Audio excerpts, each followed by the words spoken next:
Students, जैसा कि आप स्क्रीन पे देख पा रहे हैं, आज हम लोग सॉल्व करने वाले हैं सिंटैक्स की एक्सरसाइज। 2022 के अलग अलग सेट्स में आए हुए जो भी सेंटेंसेस हैं उनको हमने यहाँ पर एक जगह ले रखा है और सभी सेंटेंसेस में अप्लाई होने वाले रूल्स को अच्छी तरीके से समझते चलेंगे। ये जो सेंटेंसेस हैं आपके अपकमिंग एग्जाम के लिए भी बहुत ही इंपॉर्टेंट होंगे, क्योंकि ये पहले एग्जाम्स में पूछे जा चुके हैं। तो फोकस करिएगा, सही तरीके से समझने की कोशिश करिए। फर्स्ट सेंटेंस जैसा कि आप देख पा रहे हो, if he will come I shall teach him, ये दिया गया है यहाँ पर। और दोनों ही सेंटेंसेस जो कि अभी हम क्लॉज कहेंगे, if he will come I shall teach him, तो दो क्लॉजेज हैं यहाँ पर। और दोनों ही क्लॉजेज में आप देखेंगे फ्यूचर इंडेफिनिट का यूज किया गया है। अगर किसी एक ही वाक्य के अंदर दो बार फ्यूचर का यूज किया जाए तो उसे गलत माना जाता है अकॉर्डिंग टू द रूल्स। इसी वजह से हम जो फर्स्ट वाला विल है इसको हटा देंगे और यहाँ पर यूज करेंगे प्रेजेंट इंडेफिनिट टेंस का। और प्रेजेंट इंडेफिनिट टेंस में सिंगुलर सब्जेक्ट के साथ एक वचनकर्ता के साथ, जैसा कि यहाँ पर ही दिया गया है, एस या एस का यूज होता है। तो यहाँ हम कम को कम्स में बदल देंगे और सेंटेंस हमारा हो जाएगा करेक्ट। तो जो करेक्ट सेंटेंस होगा वो होगा इफ ही विल कम, नहीं विल हटा लेंगे हम, if he comes I shall teach him, if he comes I shall teach him, तो ये जो होगा आपका करेक्ट सेंटेंस होगा। नेक्स्ट सेंटेंस हम देखेंगे, he could not secure passing marks. बहुत बारीक सी माइन्यूट मिस्टेक है इसमें। देखने में ये सेंटेंस एकदम करेक्ट लग रहा है और करेक्ट है भी। ये जो सेंटेंस आप देख पा रहे हो ये एकदम करेक्ट है, बिल्कुल सही वाक्य है। लेकिन हमारा जो एजुकेशन सिस्टम है वो हम अडेप्ट करते हैं जो इंग्लिश है यूके की, और ब्रिटेन की इंग्लिश जब हम पढ़ा करते हैं तो उसमें हम पास मार्क्स करेक्ट मानते हैं, पासिंग मार्क्स करेक्ट नहीं मानते। अमेरिकन इंग्लिश में पासिंग मार्क्स लिखा जाता है और ब्रिटेन की जो यूके की इंग्लिश है उसमें पास मार्क्स करेक्ट हुआ करता है। तो जो करेक्ट सेंटेंस होगा, he could not secure pass marks. Next है, death is preferable than dishonour. तो ये जो है आप प्रेफरेबल वर्ड देख पा रहे हो, इस वर्ड के बाद कंडीशन ये होती है कि जो देन है उसकी जगह पे टू का यूज हुआ करता है। ये कंपैरेटिव डिग्री के जैसा आपको प्रतीत हो रहा है, बट यहाँ पर ये जो कंपैरेटिव डिग्री है इसमें हम क्या किया करते हैं, और तो सभी के साथ देन का यूज करते हैं, बट ये जो प्रेफरेबल वर्ड है इसकी जगह पर हम टू का यूज कर लेते हैं, देन की जगह पर हम टू का यूज कर लेते हैं, किसके साथ, प्रेफरेबल के साथ। तो यहाँ पर जो करेक्ट वर्ड होगा वो होगा death is preferable to dishonour. Next है आपका अगला वाक्य, ये देख पा रहे हैं आप अपनी स्क्रीन पर, I am tired in doing this. तो ये जो टायर्ड इन है, टायर्ड के साथ इन का यूज ना होकर ऑफ का यूज हुआ करता है, तो ये प्रेपोजिशन का मिस्टेक है और इस इन की जगह पर हम यूज कर लेंगे of, I am tired of doing this. Next है, his spectacles is new.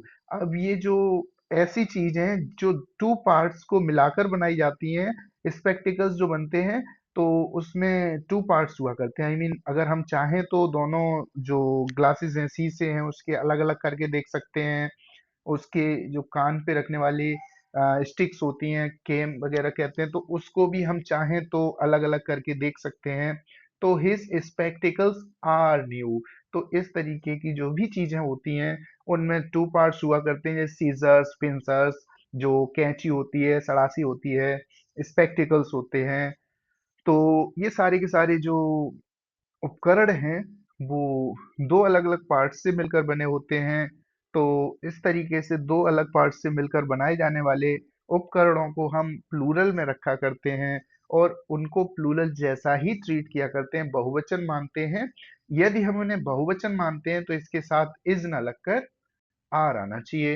His spectacles are new, और ये जो सेंटेंस है वो एकदम करेक्ट हो जाएगा। इस तरीके से हम स्पेक्टिकल्स आर न्यू कहेंगे। नेक्स्ट सेंटेंस आप देख पा रहे हो, five sheeps are grazing. Five sheeps, अब ये जो वर्ड शीप है ये खुद में ही प्लूरल होता है, ये खुद में ही प्लूरल होता है और इसको एस लगाकर प्लूरल नहीं बनाया जाता। अगर आप इसे कहना चाहते हो 5 sheep आर ग्रेजिंग, तो करेक्ट होगा। अगर आपने इसका प्लूरल बनाने की कोशिश की तो ये रॉन्ग हो जाएगा। तो यहाँ एस हटा लेंगे हम।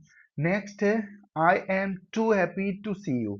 अब ये जो टू टी डबल ओ देख रहे हैं आप, इसका यूज करने से सेंटेंस नेगेटिव सेंस देता है।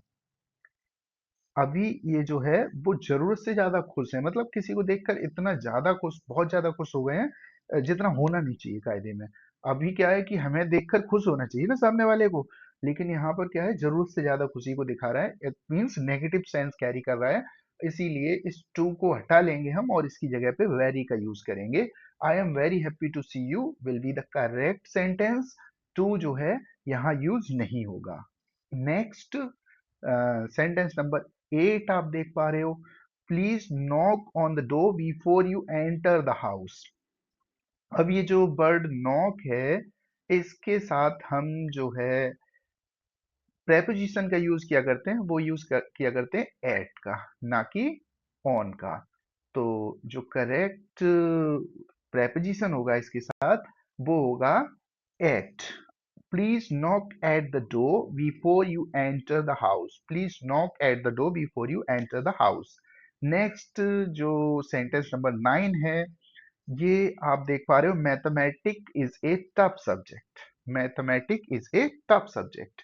ये मैथमेटिक कोई सब्जेक्ट होता है क्या? अगर आप ध्यान से पढ़ेंगे तो यहाँ पर जो मिस्टेक है वो आपको देखने को मिल जाएगी। अब क्या किया है इन्होंने, मैथमेटिक्स। अब क्या है, बच्चे जो हैं वो कंफ्यूज इस चीज को लेकर हो जाते हैं, अगर इसमें एस लगा होगा तो वो आर का यूज कर लेंगे यहाँ पर। लेकिन ये तो सब्जेक्ट का नेम है, और सब्जेक्ट का जो नेम होता है वो नेम तो सिंगुलर ही होता है, चाहे उसमें एस जुड़ा हो या ना जुड़ा हो। इसलिए ये जो करेक्ट वर्ड होगा मैथमेटिक्स होगा, ना कि मैथमेटिक। तो mathematics is a tough subject, ये जो है वो करेक्ट सेंटेंस हो जाएगा आपका। नेक्स्ट सेंटेंस आपके सामने आप देख पा रहे हैं, वो है his hairs are black. His hairs are black. तो हेयर्स जो है वो अनकाउंटेबल की तरह ट्रीट किए जाते हैं, और अनकाउंटेबल को हम हमेशा ही सिंगुलर माना करते हैं। तो पहले तो इसमें एस नहीं लगेगा, क्योंकि अनकाउंटेबल जो भी होते हैं उनका हम प्लूरल बना ही नहीं सकते। वाटर जो है, पानी आपका अनकाउंटेबल है, अगर आप पानी का प्लूरल बनाओगे तो वाटर्स, तो वो एक नया शब्द बन के तैयार हो जाएगा ना। सी वगैरह की जैसा, समुद्र आप उससे कंपेयर कर सकते हो। यहाँ पर हेयर्स जो है वो कोई वर्ड नहीं होता इंग्लिश में। इंग्लिश में वर्ड होता है हेयर।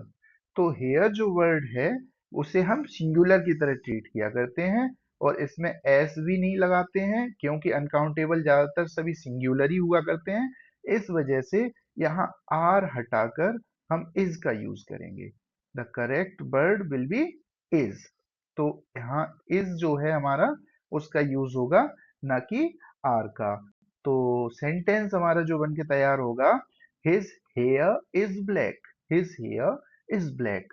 अगर आप और भी इस तरीके की वीडियोस चाहते हैं तो just tell me in the comments below and suggest me if any correction or your ideas. I will bring you some more videos like this. Thank you very much.